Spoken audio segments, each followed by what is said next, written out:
Listen to us talk for. We have a nice comfy couch right over there. We'd like to pop a squat. Right through those doors. No, you're fine. You're fine. We didn't want to bother. We're good? Yep, we're good. All right, excellent. Well, greetings, Ranger fans, and welcome to our panel, Power Coins and JoySticks, Power Rangers in Gaming. Today we'll be talking about the things that have granted us the ability to hold the power in our hands and allow us to take the mantle of our favorite Power Ranger from video games to tabletop games to role-playing games. I am Sean Riley, and to my right I have Aaron. Hello. Jamal. Hey everybody, I'm Jamal. And Cody. That's me. Together we form the Retro Nerd Rewind podcast and also the Arizona Elite Rangers Facebook group. Yes. So let's go back to where it all started 30 years ago in the late 1900s with video games. Aaron? Yes. So, back in the 90s, we had multiple systems that were actually competing against each other, not just playing the exact same games over and over again.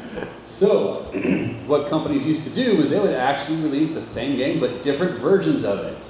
So you would have the very first Mighty Morphin Power Rangers game would be different on the Sega Genesis than compared to the Super Nintendo. The Super Nintendo was a side-scrolling action game, whereas the Sega Genesis game was actually a beat-em-up fighter game. The Sega Genesis one, you actually got to play as the Green Ranger and eventually unlock the Dragon Zord, whereas the original Super Nintendo version didn't have a sixth Ranger at all in it. They finally didn't come together until the actual movie version, where the differences were so minuscule it wasn't worth mentioning. You did have a few others as it came through. There were some actual system exclusives eventually. On the Super Nintendo, you had the Fighting Edition, where you actually fought as Zords and monsters one-on-one. Kind of more like a Street Fighter version where you actually did special moves to get, special powers, things going through it. A lot of fun. It's actually my favorite game that they actually made for the Super Nintendo. But then for Zeo, they had the Racers game, which it was done on the exact same system as Mario Kart, only worse. And if you remember the original Mario Karts, there were the level like Rainbow Road, which was incredibly difficult to traverse and go through. Now imagine not actually having real powers, going through it, and constantly falling off. You have the Power Ranger version. There you go. So from there we had also some Game Boy Advanced and regular Game Boy games. Not a whole lot to them. Basically your typical side scrollers, not much else. Cody, didn't you also look at some of those? Yes. So the Game Boy games and a lot of the DS games too. This was the era of shovelware games. So a lot of the games were just copy and paste of you are the Zord and running through destroying things, or you have the generic platformer where you play as any one of the Rangers, but they all have the same power.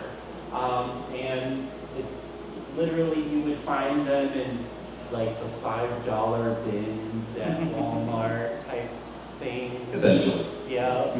When they first, yeah. 2 weeks after launch. If not 1 week. But a lot of that was happening. The other thing that was happening around this era too were a lot of edutainment PC games. So we had, for example, we had the Time Force edutainment game where you got to pick what timeline you got to go to, which was either the Roman era, which had a puzzle game. You had a futuristic town, which was a pipe management puzzle game. And then you had Old Western Town, which was like a shooting range type game. And eventually brought you to like the final boss, essentially, which was to put all of these, because at the end of the puzzle you would get a like a special like talisman or like representation of where the era came from. And you put them all together and you got the final boss area, which was all of the puzzles in one whole round. The other PC game types of games we got were a lot of like learn how to count and ABC types of games too. The quality ones. Yes. So much fun. Yeah. Yes.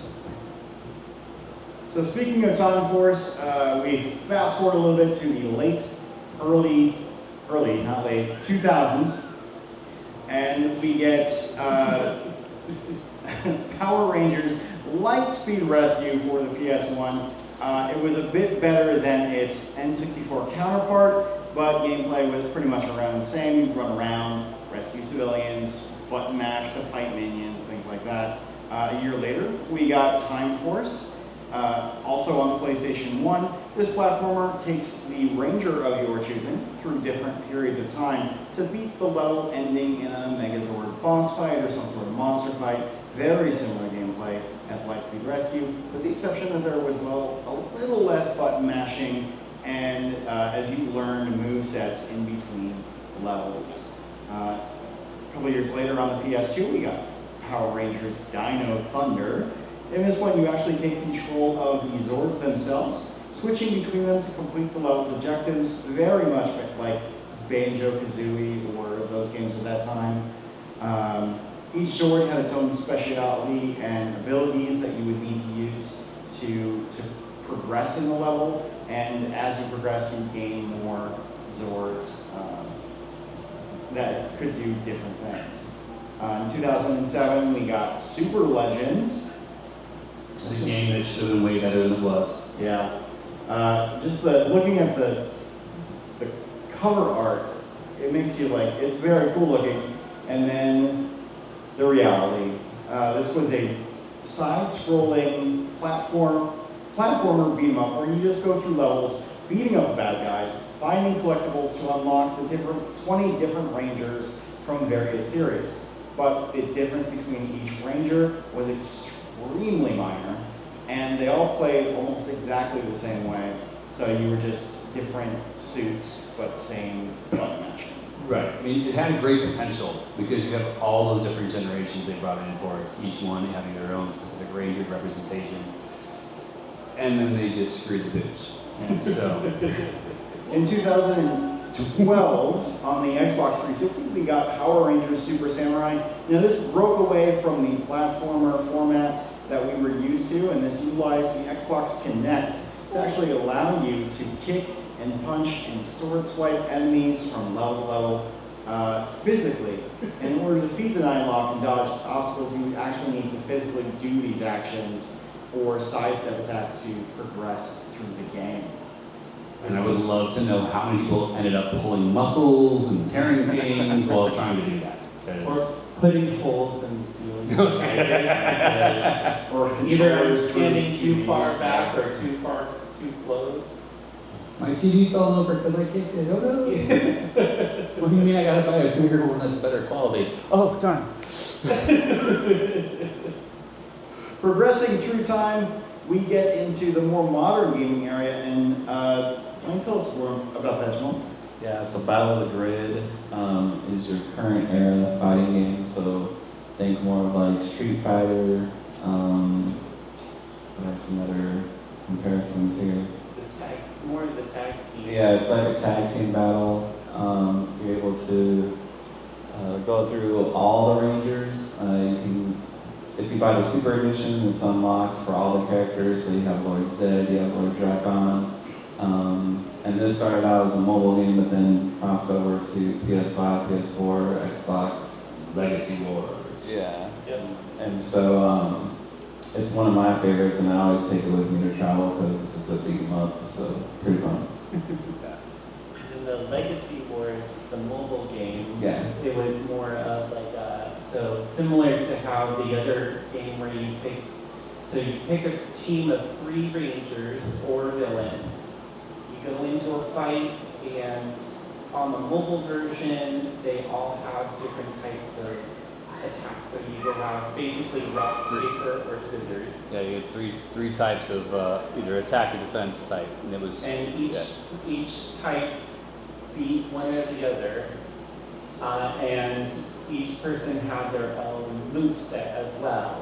Now, in order to play these characters, though, you had to play what's known as a gotcha system. So you had to utilize currency to get essentially trading cards, and then you can use those trading cards to summon these characters to be on your team. You would have matchups of certain characters and stuff like that, and whoever lost all of their health lost, the other person won, obviously.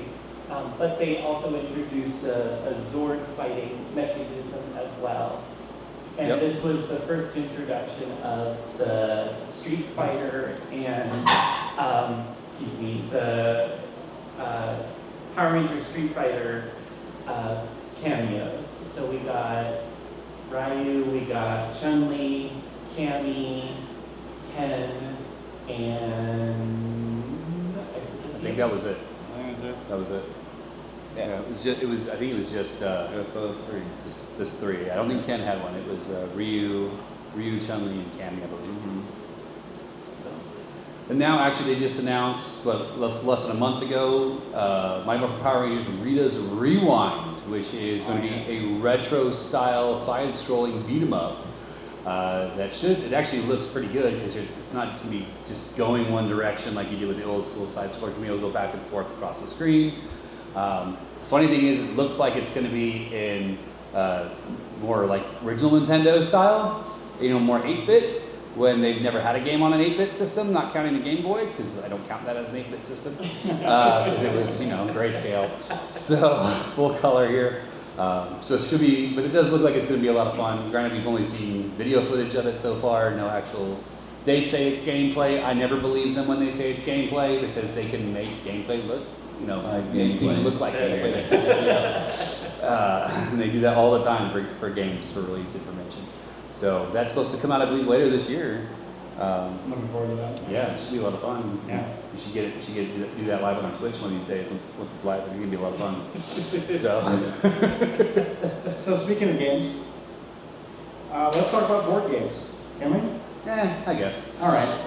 In the tabletop world, I would be remiss if I did not mention, the out of board games and card games made for Power Rangers over the years. Most of them more traditional, simple cardboard games or reskins of other popular games like Monopoly or Sorry or Trivial Pursuit, Aaron's favorite. I've got that. And there are questions that are wrong, by the way.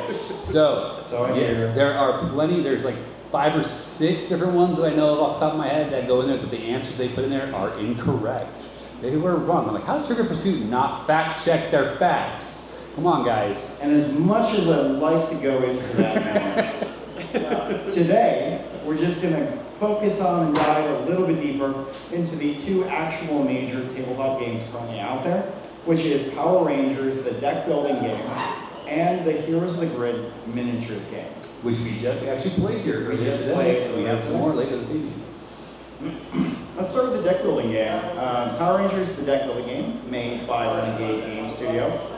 In this 2 to 4 player competitive deck building game, 1 to 2 hero players are pitted against 1 to 2 villain players. The game was designed by Matt Hyra, who's the same person that designed the DC deck building game, for those familiar with that one, as well as other popular deck builders. The art of the cards were actually done by Joana Lafuente, who is one of the artists for the Power Rangers comics, which gave it a nice symmetry with the art styles that we're used to already. In this game, you start by actually choosing your main hero or villain card, depending on what side you're on. And then each turn, you draw cards from starting decks and play those cards that will either generate shards or energy, or you can attach those cards to your character to power them up. Attached cards stay in the battlefield unless a card indicates that it must be discarded through one reason or another. And you will use the generated shards to either buy cards or add them to your deck from either the center row or your own signature weapon, which you have on hand, or you can battle adversaries from the center row and gain ballistic rewards. You use energy to activate abilities on those attached cards, and as a hero, you'll be able to acquire Zords and place them in the Zord bank, eventually building up enough to get the Megazord, or as the villain, you'll be able to buy Masters and add them to your lair.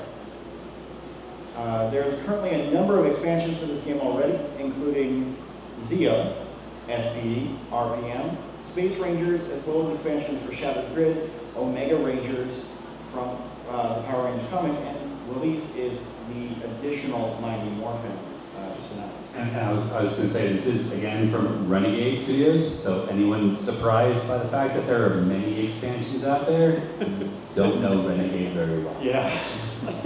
Speaking of, we transition over to Power Rangers Heroes of the Grid, one of So my much fun. more favorite games. This is a cooperative board game of 2 to 5 players, also made by Renegade Game Studio. So again, lots of expansions to Lots of expansions. spend your money on. We'll get to Or actually, he spent his money on it. Yeah. So, In this game, you again take on the role of a Power Ranger with a unique Ranger skills and abilities, and must work together to fend off wave after wave of putties and monsters before facing off a bet against the big bad master villain.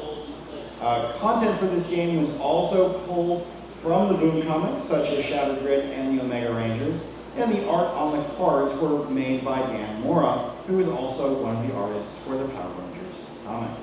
it makes it look so good. The art for these games are so good. I agree. Each card that I've seen when we played it, there's not one that I couldn't see from either the comic or any type of like advertisement that I've seen for the game and stuff. It's great. Yes. Yes. So, in the game, how you play is each player gets a unique deck of 10 cards that you can draw from, which also acts as your health pool. Every round, one of 2 types of minions, like putties, Tango Warriors, or Mastodon Troopers, to name a few, will spawn at different locations, and the Rangers will have a limited number of actions to either move, start a battle at their current location, or recover some of their cards, which would allow them to get their discarded cards back into their deck and kind of return some of their health back to them. When the battle starts at a location, all Rangers at that location will be able to join the battle and play cards to defeat the spawn minions, monster, or boss cards at that location. And when a Ranger takes damage, that Ranger must discard cards from the top of their deck equal to the number of shield symbols revealed on those discarded cards. Just like Power Rangers, teamwork is vital to winning. So players will need to work together and strategize on how to best tackle the oncoming threats. Rangers win when they defeat the master villain, like Rita, Zed, or Lord Dracon, but lose if either all 4 locations get overrun and panicked, or if a Ranger gets knocked out due to all of their cards in their deck being discarded and there being no more recovery tokens at the command center. As mentioned, there are many, many expansions for this game. Utilized from Mighty Morphin Power Rangers, obviously, Zeo, Space, RPM, SPD, Dino Thunder, Time Force, Hyper Force from the Twitch RPG game, and the Omega Rangers, as well as multiple other Rangers from random teams. Even Bulk and Skull. Yes. When they briefly became Rangers in the comics, they are available as playable characters. We should run that. I would love to paint those guys and get them to the table. That'd be fantastic. Currently released, there are 5 big box expansions, 22 small box expansions, for a grand total of, count it down, 90 playable Rangers, and that number is only growing. And how many of them are Tommies? 5. 5. Okay. Versus 37 monsters, 12 different minion groups, and 30 master villains, making for a lot of replayability combinations. Renegade is constantly churning these things out, so we're likely to see a lot more on the way. I know one of the newest expansions that was just released, and I'm kind of excited about, we get, not Ninja, what's the 6th Ranger from Turbo? That was Oh, Phantom Centurion. Ranger. Centurion. No, Phantom Ranger. No. Our time, it's talking about the time cop. Yeah, the Time Cop. Anyway, that one's going to be available The Blue soon. Centurion. Blue The Centurion. Blue Centurion. Yeah. Blue Centurion. Will is one of the newest ones to come up.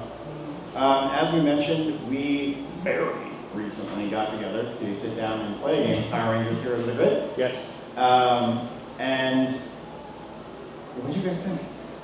I love it. It's a lot of fun.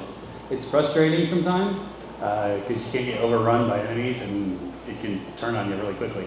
But if you're working together and thinking as a unit on how to, effectively help everybody in your team, it can go smoothly and it's be a lot of fun for everybody.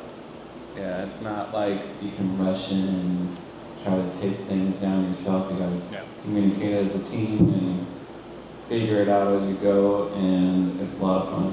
What about as someone that doesn't play board games? Like myself, yeah, it's a lot of fun. As someone that has played quite a few different board games, there's a lot of memorable and callbacks to the pandemic system. And if you've ever played Pandemic, the freak out or the panic system is similar and stuff like that. So it was very easy for me to jump in as I shouldn't say advanced player. I'm not an advanced player whatsoever. But as someone that has played more board games than this guy, it's a lot of fun. And each ranger does get very unique play styles. So you definitely get this is exactly how I play my cards. I need to play this to the best advantage. I guess I could give a quick example of no spoilers. No spoilers. Okay. So I am, if this isn't very obvious, I am an avid board gamer, and probably and probably one of the biggest fandoms of board game, and I really like this game as a whole. It's fun, very thematic, and as mentioned, extremely challenging. Yeah.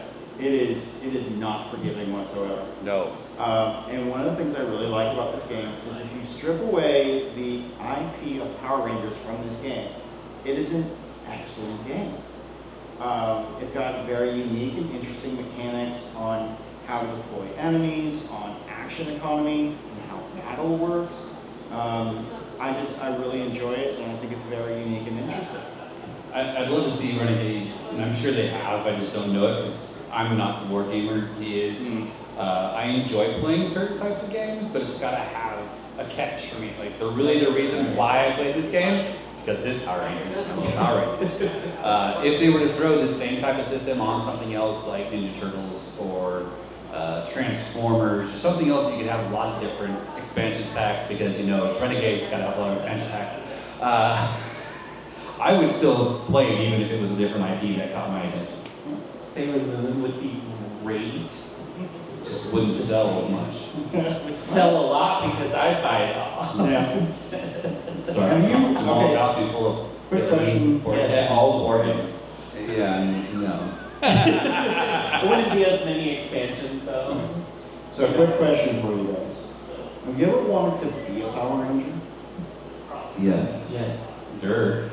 Let's talk about how you can do that with the RPG. Good segue. Thank you. Where's my actual segue?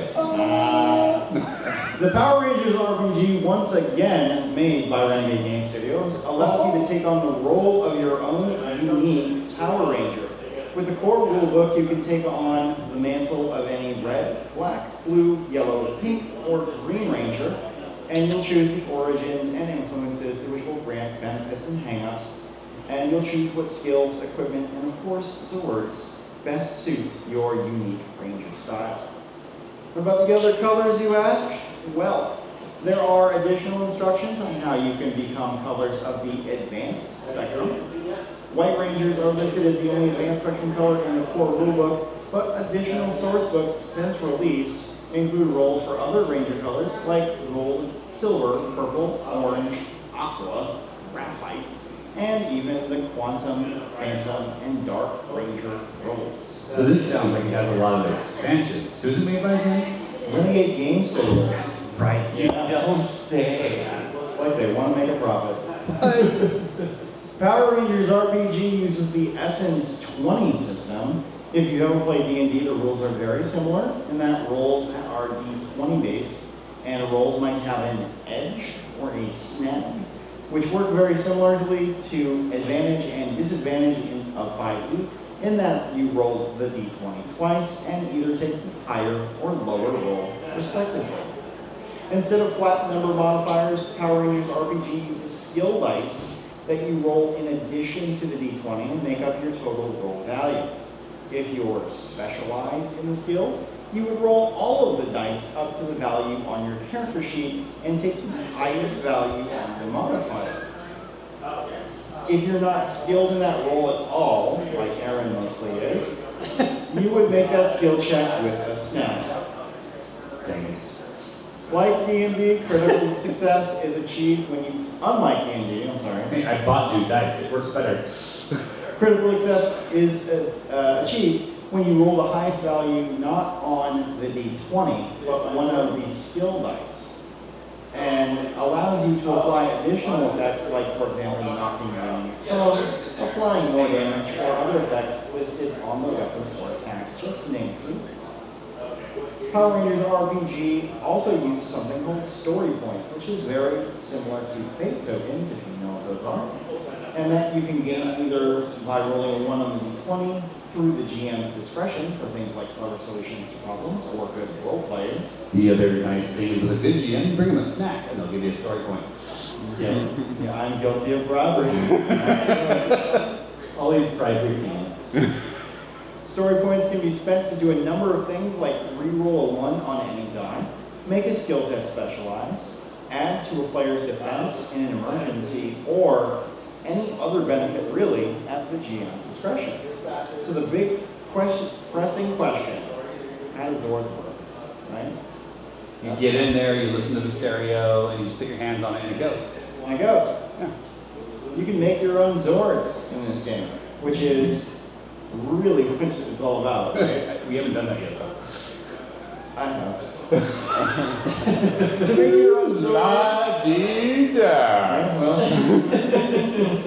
to make your own Zord, you'll be given some baseline features like the base health, basic melee and range attacks, as well as the base skills the Zord will have. Next, you'll add in the Zord feature based on the Ranger color. For instance, if you're a Green Ranger, your Zord will have an additional attack type. If you're the Black Ranger, your Zord will have a hardened chassis. You will then add the features based on the team, like the ability to combine or the ability to fight in 0G, like those in the Mega Vehicles for the Space Ranger teams. Finally, if your Zords have the ability to combine, you can actually choose what benefit they grant to the combined Megazord. For instance, does your Zord increase the defenses of the Megazord, increase the speed of the Megazord, or possibly even add a new stronger attack? When the Megazord takes general damage, the damage is distributed equally to each of the Zords, but damage can also be directed at an individual Zord at the cost of a snag on the attack. Once over half the combined Zords reach 0 health, the Megazord is forced to break back into its individual Zords and the fight continues.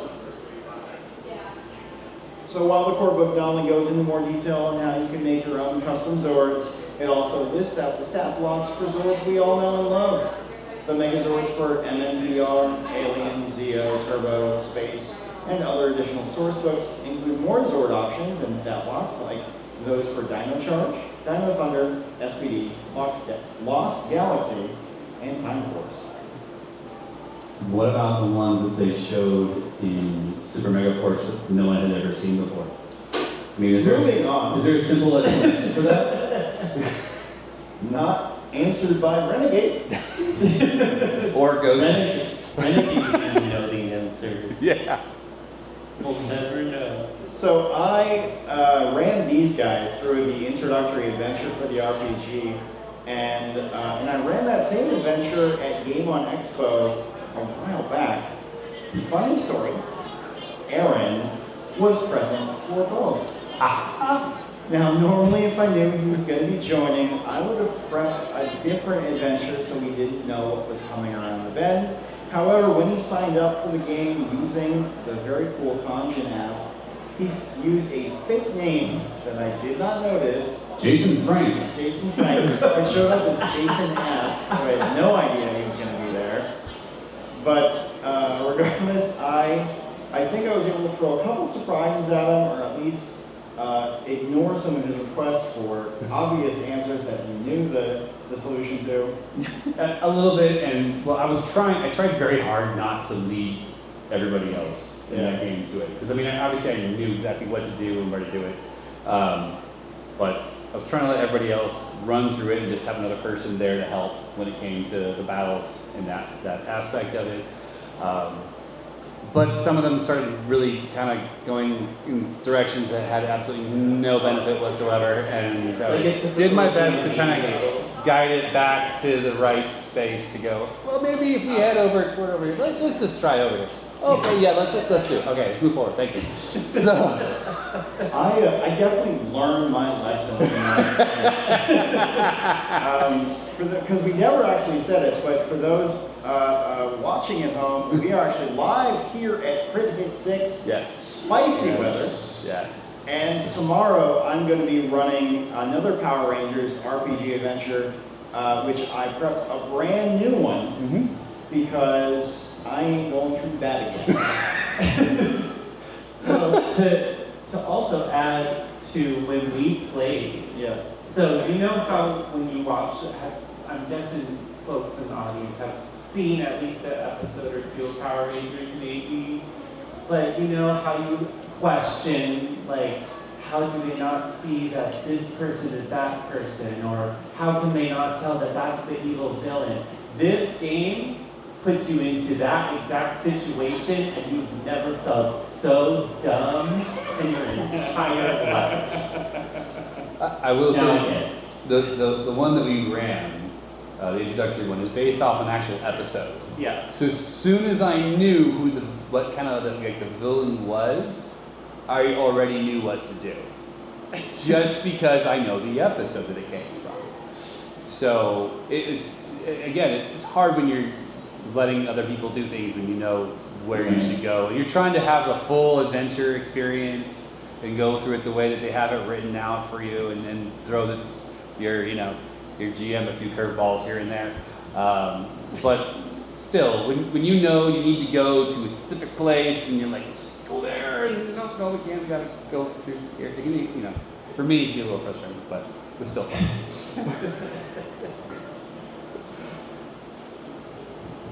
You won't believe this, but Renegade Game Studio also makes the G.I. Joe and Transformers RPG that also use the Essence 20 system. Really? Do they have a lot of expansion packs for those too? Yes. I never would have guessed! The reason I bring up G.I. Joe and Transformers is that there is actually a crossover source book called The Field Guide to Action and Adventure that indicates how you can combine the three RPGs for a crossover event. Do they transform into a giant RPG? I don't follow. Do they pension? Morph? Yo? All of the above. We're on here. Renegade has even put out a massive Worlds Collide battle for the multiverse adventure, where you would have a group of players playing as G.I. Joe, a group of players playing as Transformers, and a group of players playing as Power Rangers, all at separate tables, but working together towards the same goal, and will eventually team up to take on the indomitable Lord Mindwave Z. Wow. The combination of Lord Zed, Cobra's Dr. Mindbender, and the Decepticon Shockwave. And How many players come together in the end?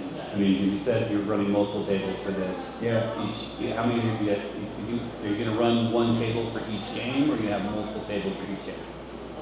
you know, it's funny you should mention it, because here at CritHit6 Spicy Weather. Tomorrow we'll be actually running this Worlds Collide Battle for the Multiverse epic adventure with 4 tables, 2 for Power Rangers, 1 for Transformers, and 1 for G.I. Joe. And there is a master of ceremonies that is there to just coordinate all of those efforts. And the way it's going to work is that I'll be doing one of the Power Rangers table, obviously, and we will go into a certain zone of the area, and we're going to try to complete certain objectives the players choose from. And as we complete those objectives, we will indicate that we've done it, and we take these special colored tokens and bring them to other teams in the same area to give them bonuses and perks because we just completed an objective that ultimately helps them as well. Nice. Question from the audience. Do all the G.I. Joe characters die immediately to show that there are stakes? This is real G.I. Joe, not the second movie. Sorry, no. I really hope that question got picked up on the camera. In case anyone didn't hear, you want to repeat the question, Sean? The question was, do all the G.I. Joe characters die immediately to show that the stakes are real? And one of our GMs for the Transformers just walked by and nodded his head yes, so sorry, G.I. G.I. Joe Retaliation is Channing Tatum's best role to date. Because it's the shortest.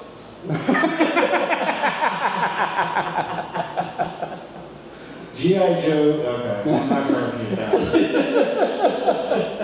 that. So Sean, when they all come together, you bring every player from each of the 4 tables together to do the big, massive final battle? It's a great question. Actually, no. The way it's going to work out is that everybody has to fight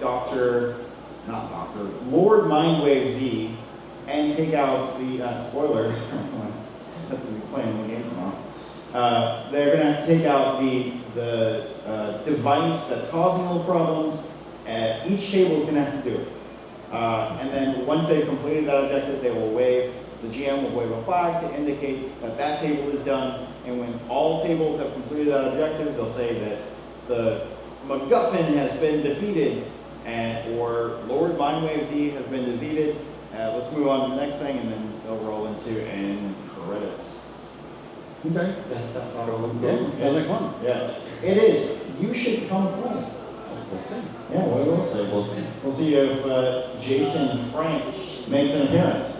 You never know. I mean, We might show up to 2 different games. you never know. Yeah. Maybe. Who knows? It's a big day tomorrow. It is a big day. That is all that we really have to talk about for Power Rangers and World Gaming. But we would like to open the floor to anyone that would like to ask any questions or comments about any of the games we've talked about today. Anyone? Anyone? Anyone. No pressure.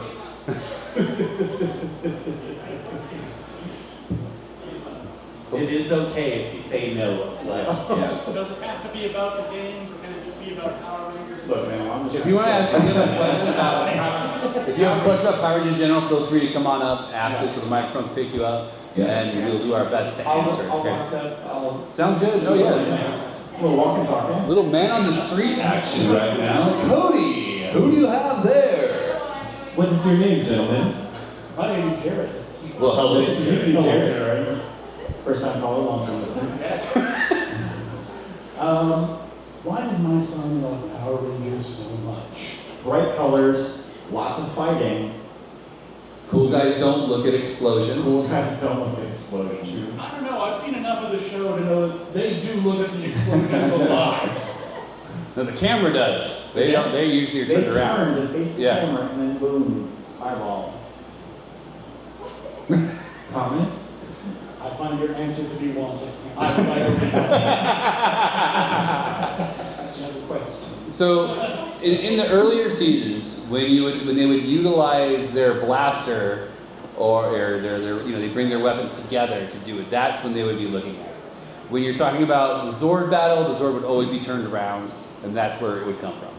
So, Oh no, I'm talking about like the more recent seasons where it's just like everything is really colorful and nobody has a personality. That's because of Hasbro. Yeah. And, you know, Hasbro's a toy maker, not a TV show maker. Unless they get some big studio involved, and they didn't want to do that. So they did their best, the actors did, but you've also got to look at the writing and what they're given, the direction they're given. It's a long list of things that can go wrong and will go wrong. Story-wise, the last couple seasons tied well together, and I think they wrapped it pretty nicely, leaving a good open ending, especially considering the break in between Dino Fury and Cosmic Fury had the big anniversary special, the Once and Always, that literally took place in between it. So if you decide to go back and watch it, Dino Fury, Once and Always, Cosmic Fury takes place after that. Are we still using Japanese footage? No. No, we're shooting it ourselves now. Yeah, Cosmic Fury was the first. Was the first and maybe the only non-Japanese footage used. They had a teeny tiny bit for the Zord battles, but if you notice, there wasn't nowhere nearly as many Zord battles this time around as there had been in previous seasons. But it's because they're pulling away from the toy. So yeah, I mean it's just the way it is with Hasbro. They've decided to cut ties with them and do their own. And unfortunately, they have yet to announce a new season, and they delayed the movie again because they lost the director again and the writer again. So we're kind of starting from scratch. They're starting Again. from scratch from everything. Yeah, it's scratch from scratch from scratch. So no more So you're saying Netflix. there's hope. Yeah, there's always hope. Always hope. There's always hope. Power Rangers is something that, I mean, if you're only watching Power Rangers on the American side, you're gonna have a break. You can go and watch Super Sentai and see what's going on in Japan. Every year's a whole new team. Every year they wrap it up. Yeah. And every year they have anniversary movies and tie-ins from previous seasons into the current season. It's a lot of fun. It can be, depending on the season, really campy, all the way to the really dark. It's really dark. Really So, and some of the older seasons, you'll get a mix. I mean, especially if you go back and watch Zero Ranger, which is what they based Mighty Morphin Power Rangers off. You've got some really super campy stuff that are really kind of funny because you can see like little hidden bits in the American show in Power Rangers where because a lot of times kids were getting kidnapped all the time in Zero Ranger. So you'd have that. You'd have sometimes even the Zord would be there, and the kid would be sitting right behind the Zord because it had gotten grown up with the monster. Or you would grow it up with the monster. So you'd see it behind the Zord or behind the villain, trying to be protected by it or kidnapped by it, and but you'd catch it in the American footage by accident because they didn't know how to edit very well back then for it. So it's kind of funny.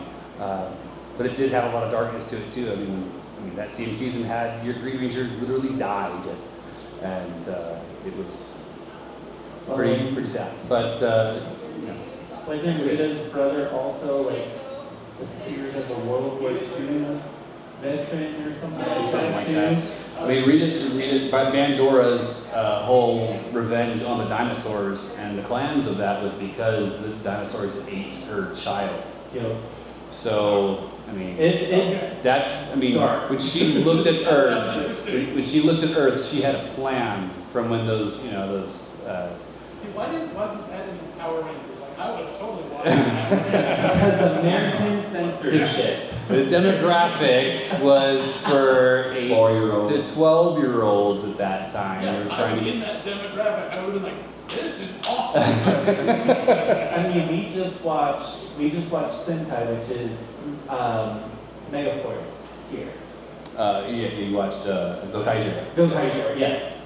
Very first episode, aliens are taking over the planet, and they're literally holding these poor teachers that have like infant children on the ground. And the one guy is stomping on the one teacher's head and saying, we're gonna kill you right now. And that's when they come in and save the little tiny kindergartners, which in Japan, they all wear the same little bucket hats, their little Uniforms. backpacks, very adorable. Also, I was like, this is intense, and this is the first episode. Yep. It kind of sets like where your Oh, yeah. expectations for the rest of the series. Oh yeah. Sure. And Gokaiger is an amazing series. If you haven't watched it, please do. Oh my It's God. amazing. And there are movie tie-ins that actually keep the story moving forward. It's not just like a little one-off. The one that includes all the other Rangers, the Super Battle 199, they in the end get a special new Zord formation that is then used in the very next episode of the show. So if you didn't see the movie, you'd be like, where the hell did that come from? But in Japan, they give them like a 3-week break for the movie. The movie drops, there's no new episode for 3 weeks, you'll have time to go see the movie, and then the new episode comes out. So, very, yeah. Very smart. And then they also do live shows all the time too, Yes. to make the audience excited for the new teams and everything like that too. A lot of fun. They do a lot of cool stuff over there that I wish we could do more over here, but Yeah, but Americans. remember how big a mess it was when they had the Mighty Morphin Power Rangers show up in person in Los Angeles? Yeah. Where there was miles of traffic. Yeah. Because people didn't know how to act. Yeah. Like for a meet and greet. Right. It was I wanted to go to that so bad. And they didn't know that it was going to be that popular. You know, my mom was So- like, I'm not getting in that traffic. That's fair. Mm-hmm. All right. So I wanted to end with a little bit of a shameless plug. Plug away. Yeah. As I mentioned, we are here at CritHit6. Spicy weather. And we're filming live. We are filming live. These board games that we've been talking about, I really love them. I'm excited to be able to demo them here at CritHit for anyone that is interested. I've already run 2 Heroes of the Grid games this morning, as we talked about. And the good news for all those out there is that there is another game later this evening that, last time I checked, I think still has some open seating. It's been filling up pretty quick as we are getting pretty popular here at CritHit. But if you didn't see, as I did talk about, we are doing that massive Worlds Collide Epic Crossover RPG tomorrow. I believe there's still seats available for that one as well. So if I piqued your interest in either game, sign-ups for the games are still open on the Congen app. That's app.congen.com. It's a pretty good app. I wonder who developed it. I don't know, they're pretty smart and handsome. I would say smart for sure. And handsome. And handsome. Yeah, I had something to do with it. If it wasn't that obvious, I had something to do with the app. You did. A little. But that's about it from us as we wrap up. Thank you very much for coming to our panel. Thank you. Power Rangers, JoySticks, and Power Rangers in gaming. Yes. We are the Retro Nerds Rewind podcast. You can find us on Podbean for the moment and YouTube. Also all the regular socials, the gram, the talk, the book, face, X. Gotta remember it's called X nowadays. Yeah, the bird app. Yeah. X, formerly known as Twitter. Sure. Just call it Twitter, everybody. Come get your X on with. No, that's on a different brand. Oh, that's right. We don't have that kind of gas. We don't.